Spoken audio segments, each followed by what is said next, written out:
대선이 꼭 56일 앞으로 다가왔습니다.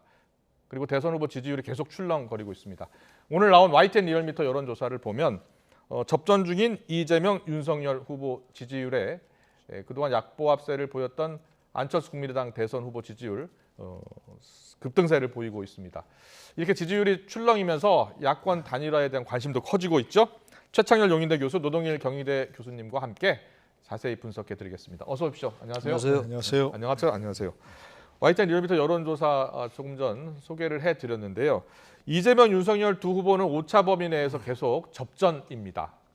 윤 후보가 조금 높게 나타났지만 두 후보 모두 사실 지난번 2주 전 조사에 비해서는 소폭 하락했습니다. 반면 안철수 후보 보시면 3배 가까이 급등했습니다. 최창렬 교수님, 안철수 후보 지지율 국민의힘 선대위 내분 분열로 반사 효과다라는 분석을 국민의힘에서는 했는데 지금 지지율 나온 것을 보면 계속 10% 이상 나오는 것 같거든요. 네. 어떻게 보셨어요?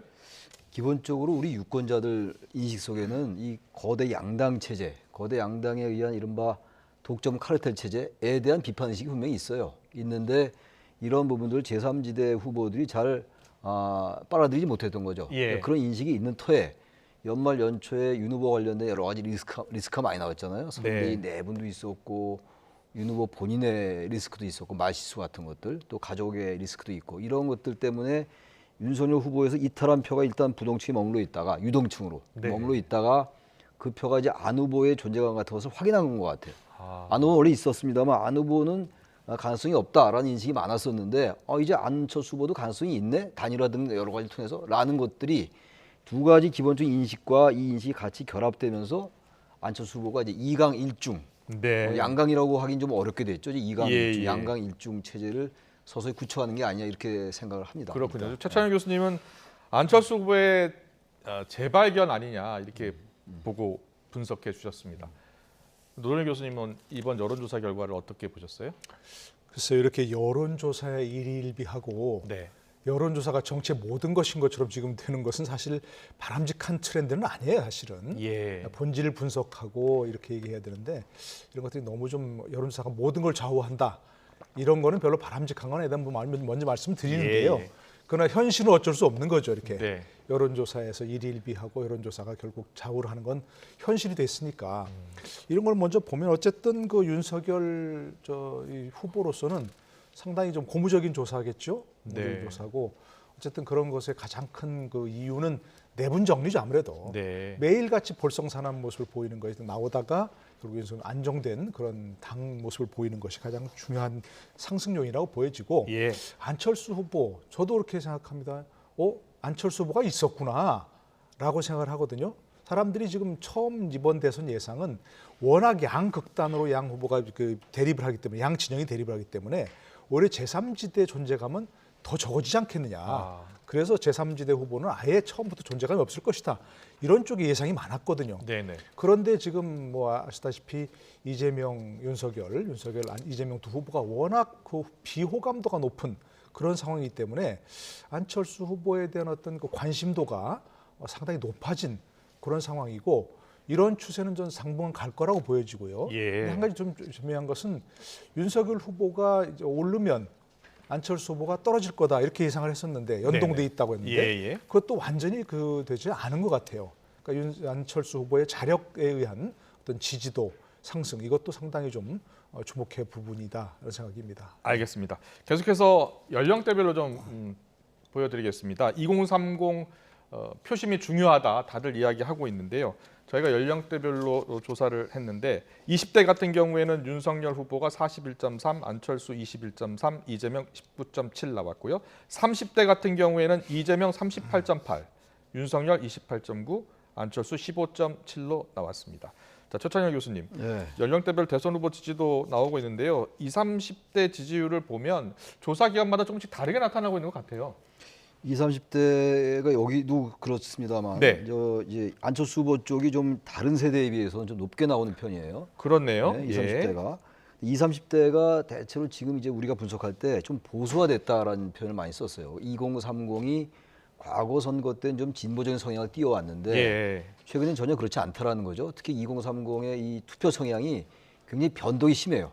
굉장히 탄력적이라는 거죠. 어떤 이슈나 어떤 사안에 대해서 굉장히 탄력적이다. 그러니까 지난번에 연말 연초에 윤 후보에 대한 여러 가지 좀 부정적인 요인이 나왔을 때 20대가 많이 이탈을 했었어요, 윤 후보에게. 근데 지금 이제 윤 후보가 또 빨리 또 복원을 했어요. 생각보다 굉장히 복원력이 빠르다고 보는데 윤 후보 지지율이. 거기에 20대가 상당히 요인으로 작용하는 것 같다는 거예요, 2030이. 그러니까 중도에서 안철수 후보가 이렇게 지지율이 올라가는 것도 마찬가지거든요. 그러니까 지금 이제 2030이 인구로만 볼 때는 그렇게 높지는 않아요. 60대 이상이라든지 4050에 비해서 높지는 않은데 그 연령별 전체 비중으로 볼 때 2030이 워낙 이제 그 어떤 사안이나 이슈에 대한 그 탄력성이 크기 때문에 이 후보들의 지지율 격차 변화 이런 데 상당히 작용을 많이 한다. 그런 게 여기 지금 이 숫자에서 나타난다고 봅니다. 알겠습니다. 이슈를 하나 짚어볼게요. YTN이 최근 이슈가 된 여성가족부 폐지 이 논란, 윤석열 후보가 여성가족부 폐지 공약을 했는데요. 이 폐지 공약에 대해서 어떻게 생각하시느냐 찬반을 물었습니다. 찬성 51.9, 반대 38.5 이렇게 나왔는데요. 연령대별로 보여주실래요? 네, 연령대별로 보면 20대 60.8 그리고 반대 33, 30대가 56.6, 34.7, 40대 45.5, 44 이렇게 나타났습니다. 성별로도 보겠습니다. 남성은 64% 찬성, 여성은 반대가 더 높습니다. 47.1 이렇게 나왔습니다.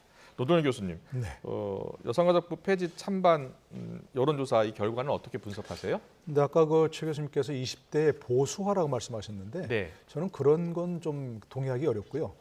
오히려 이념이란 것에 얽매이지 않는 세대가 탄생했다 이렇게 봅니다. 이념에 얽매이지 않는 세대가 않고 탄생했다. 요즘 뭐 그 멸공 얘기 나왔잖아요. 20대는 처음 들어봤을 사람이 많을 거요. 뭔 소린가 하고 막 찾아본 사람도 많을 거고 민주화 별 관심 없을 거예요. 민주화라는 건데 단어도 별 생소한 그런 세대고요. 그렇기 때문에 오히려 이제 이념이라든지 어떤 진영에 얽매이지 않고 이슈별로 자기가 좋아하고 좋아하지 않고 이런 것들 분명히 표출하는 의견을 그런 것 때문에 좀 그 이렇게 즉응적인 반응, 즉흥적인 게 아니라 어떤 또 이슈에 즉각적으로 반응하는 이런 세대들이 탄생했다고 봐야 되는 거죠. 지금 이제 여기서 여성가족부 문제에서도 20대들이 뭐 이거에 대해서 큰 이해관계가 있겠습니까? 뭐 어느 뭐 이념이라든지 이런 것도 아니고요.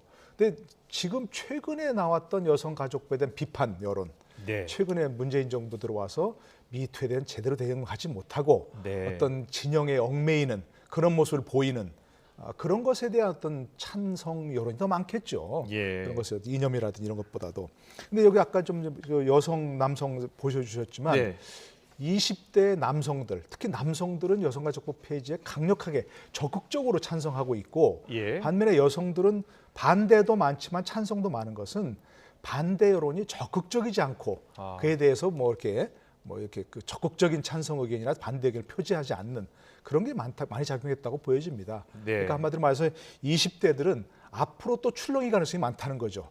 어떤 이슈에 따라서 적극적으로 반응하고 민주당이라든지 뭐 국민의힘이라든지 여당이든지 야당이든지 진보라든지 보수라든지 이런 것에 얽매이지 않는 이슈에 따라 출렁이는 그런 상황이 되어서 앞으로 더 많이 이렇게 변동이 있을 수 있는 세대다 이렇게 볼 수 있는 거죠. 알겠습니다. 저희가 또 단일화에 대한 여론조사도 했습니다. 윤석열 후보와 안철수 후보 만약에 단일화한다면 누가 더 적합하겠느냐 이렇게 물었는데요. 자, 안철수 39.6, 윤석열 35.6 이렇게 나타났습니다. 세대별로도 좀 확인을 해봤는데요. 20대의 경우는 안철수 후보 46.9, 윤석열 31.7, 30대도 안철수 후보 높았죠. 41.6 대 27.5, 40대는 격차가 조금 더 벌어져서 안철수 46.6, 윤석열 28.4 이렇게 나왔습니다. 50대는 비슷하고 60대는 윤석열 후보를 더 적합한 후보로 이렇게 이야기한 사람들이 많았습니다. 천영일 교수님. 그러니까 이제 2030을 보면은 지금 윤석열 후보보다 안철수 후보가 좀 높게 나왔잖아요. 근데 이 차이는 큰 차이가 없는 것 같아요. 20대나 30대 그 차이 자체는 안철수 후보와 윤 후보의 차이는 별 차이가 없는데 아무튼간에 2030에서 윤 후보보다는 안 후보에 대해서 상당한 지지를 보내고 있는 게 이 수치로 나타나고 있는 거죠. 이건 과학적인 숫자니까. 그러니까 이 부분을 이제 윤석열 후보가 상당히 주목을 해야 될 것 같아요. 윤 후보의 지지를 상당히 이루는 게 이른바 이대남이잖아요. 네. 전 아까 보수화 경향이 아니라고 해도 전 보수화 경향이 좀 있다고 봐요. 네. 이념이나 어떤 이슈에 따라서 대단히 이제 탄력적이라고 제가 말씀드렸는데 전체적으로 볼 때 분명히 현재 문재인 정부에 대해서 상당히 비판적이에요. 이대남들이.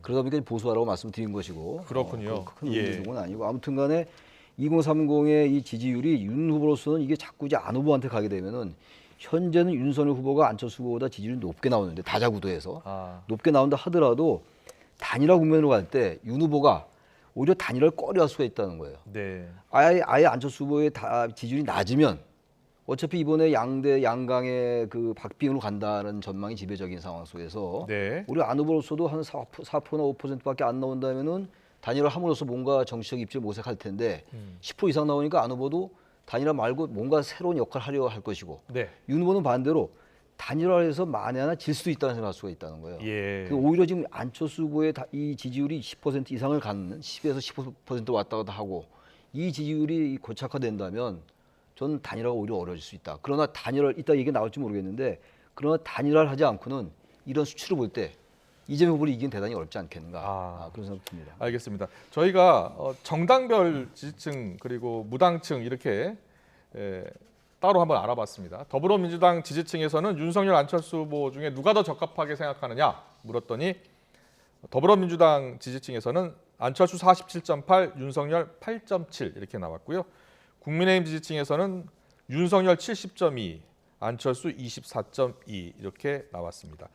그런데 국민의당 지지층에서는요. 윤석열 42.9, 안철수 51.1 이렇게 나왔어요. 노동현 교수님, 이건 어떻게 해석하는 게 좋겠습니까? 저게 좀 보니까 그래프를 보면 네. 국민의힘 지지층에서는 70%가 윤석열 후보를 지지하는데 네. 더불어민주당 지지층에서는 47.8%가 안철수 후보를 지지하지 않습니까? 단일 후보로서. 이렇게 본다면 이건 일종의 역선택 가능성도 충분히 있다고 보여지는 거죠. 저게 이제 뭐 그야말로 정당 지지층만을 따로 떼어서 완전히 지지할 거 아니 그런 게 아니고 전체 여론조사 가운데서 했기 때문에 조금은 이제 봐야 되겠습니다. 앞으로 추이를 봐야 되겠습니다만 어쨌든 지금 이제 최 교수님 말씀하신 대로 상당 부분 연령층에서 볼 때 안철수 후보가 상당 부분 높게 나오거든요. 60대 이상만 윤 후보 지지가 높고 나머지 연령층은 전부 단일 후보로 안철수 후보를 지지하는 게 굉장히 높단 말입니다. 이렇게 본다면 윤석열 후보는 상당히 좀 긴장할 수밖에 없는 것이고요.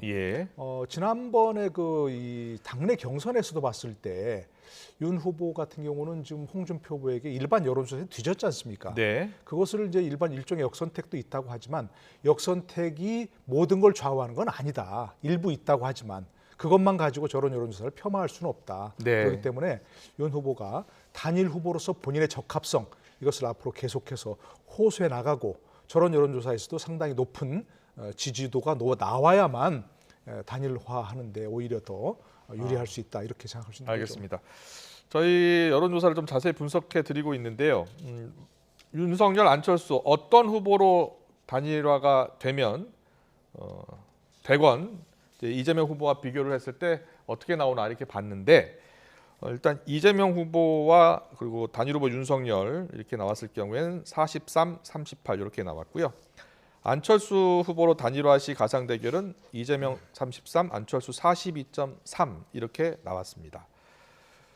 대통령 선거 프레임은 집권 여당의 정권 재창출 36.8, 또 국민의힘으로 정권 교체가 42.1, 여타 인물 정당으로 정권 교체가 16.3 이렇게 나왔습니다. 그러니까 정권 교체 여론은 합치면 58.4 이렇게 나오는 거죠.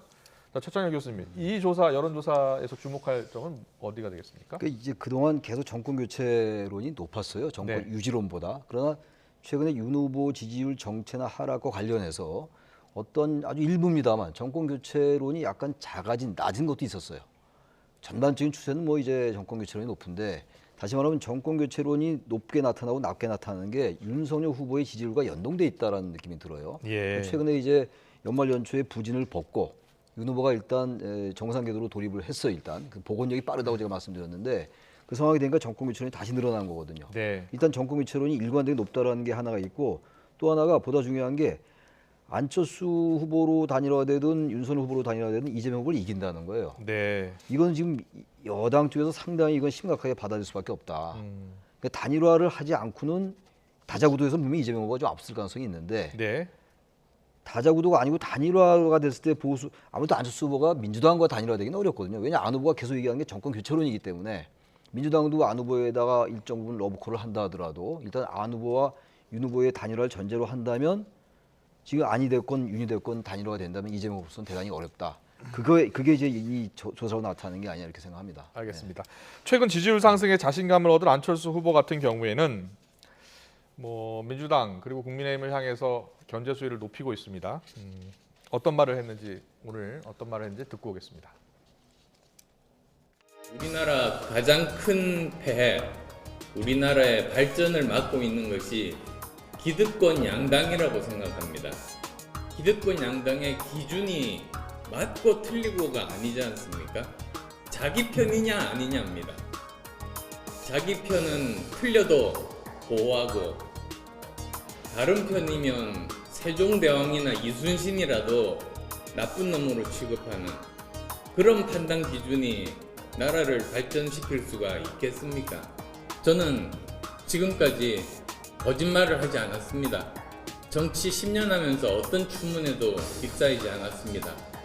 저희 가족 문제 없습니다.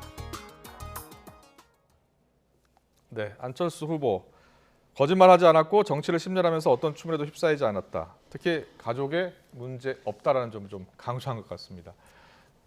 본인의 제3 후보로서의 어떤 이 포지션이 바로 그런 거겠죠. 네. 본인은 착한 사람이다.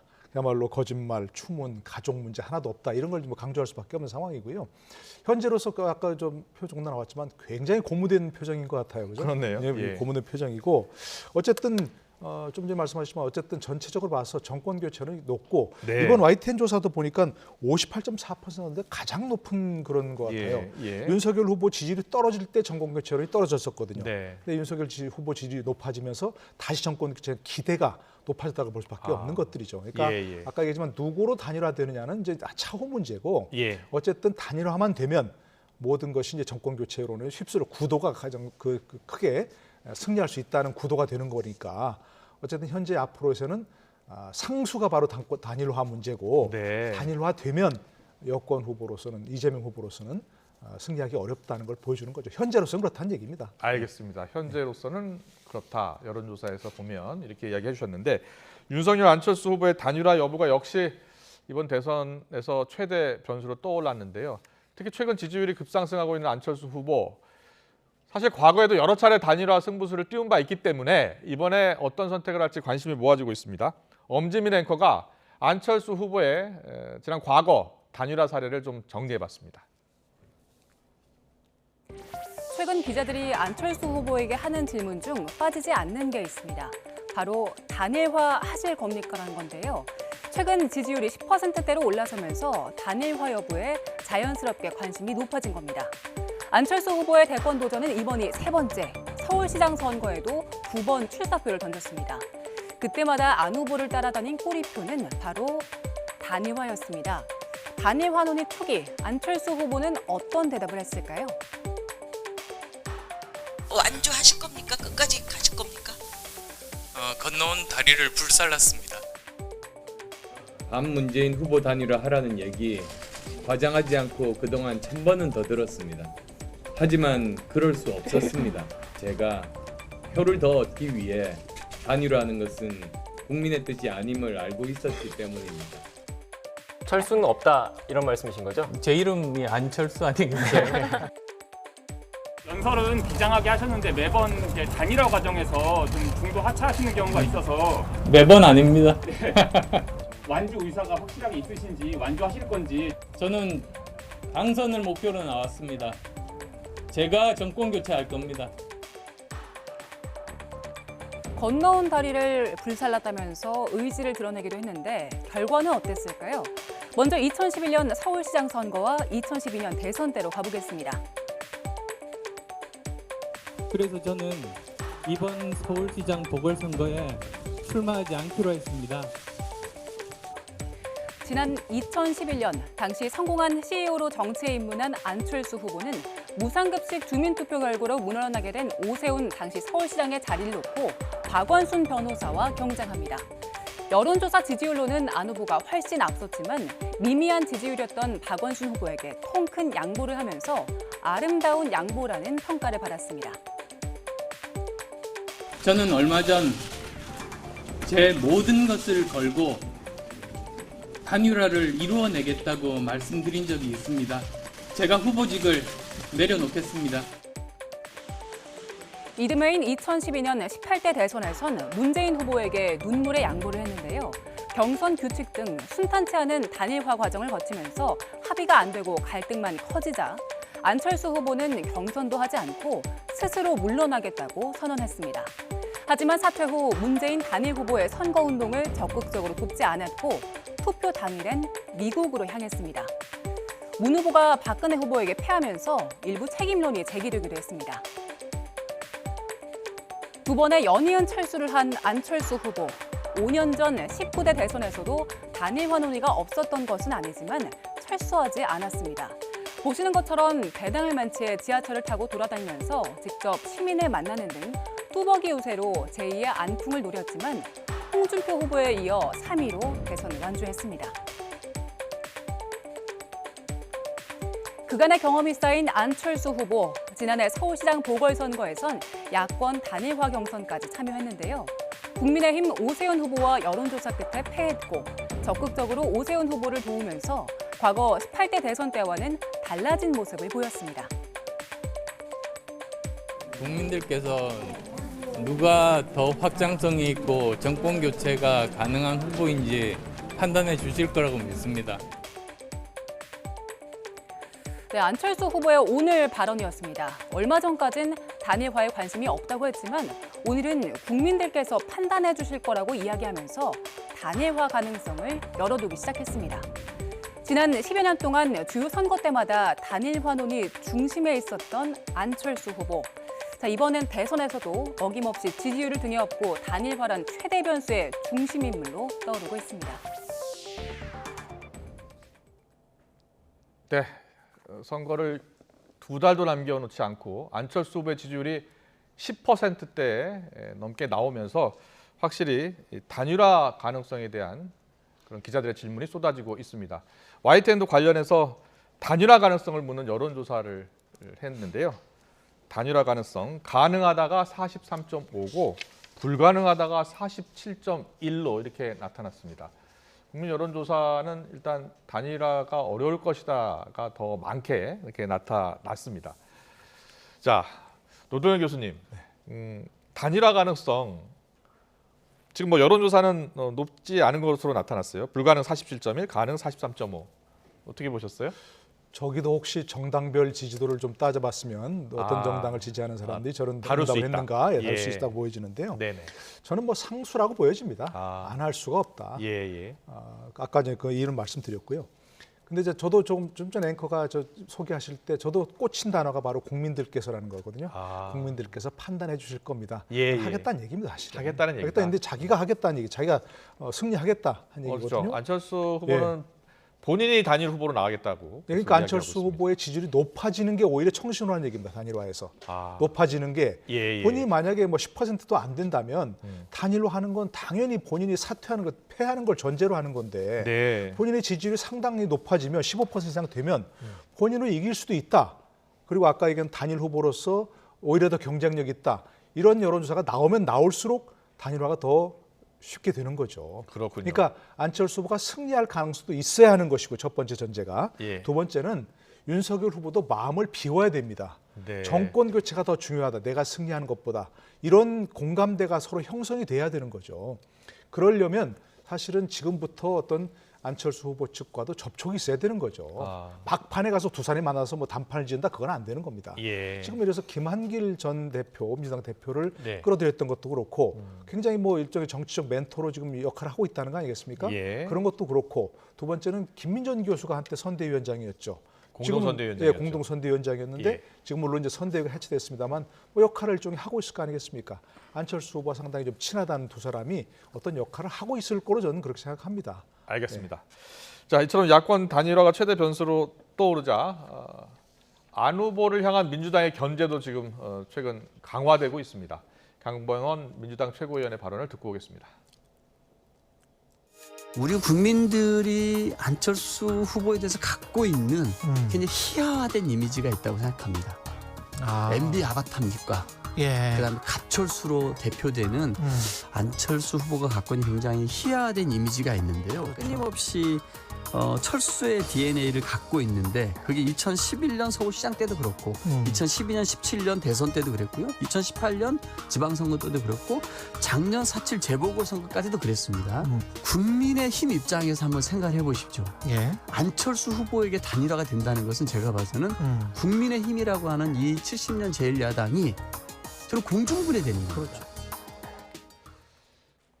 네, 확실히 안철수 후보의 지지율이 높아지면서 민주당의 견제도 강화되고 있습니다. 최찬일 교수님, 자 민주당이 이제 견제의 발언 수위를 높이고 있습니다. 글쎄요. 얼마 전 또 다른 발언에서는 안 후보에 대해서 상당히 이제 친화적인 호감 있는 얘기를 했는데 계속 마냥 호감 있는 얘기를 할 상황이 아니라고 판단하는 것 같아요. 이제 안 후보의 이 안풍이라는 게 잘못하면 이제 민주당 입장에서 잘못한다는 표현을 쓰는 건데. 네.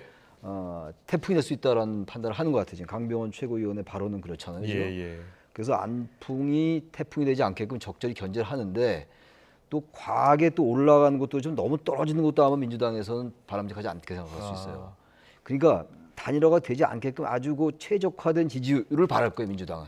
네. 제가 왜 이 말씀 그 드리냐면 지지율이 어느 정도 선을 그래서 그러니까 안철수 후보의 지지율이 한 10에서 15% 내외가 된다면 안 후보가 단일화에 대한 생각을 달리할 수 있고 윤 후보가 특히 윤 후보가 아까 지지율 우리가 많이 봤잖아요.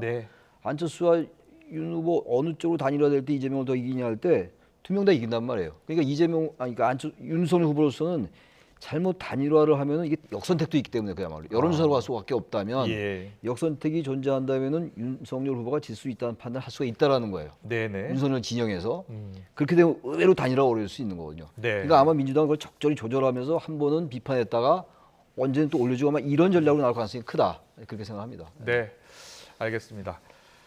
정치권 이슈 오늘은 여기까지 듣겠습니다. 뭐 시간 관계상 여기까지 듣는 겁니다. 아주 이슈 분석할 게 많은데요.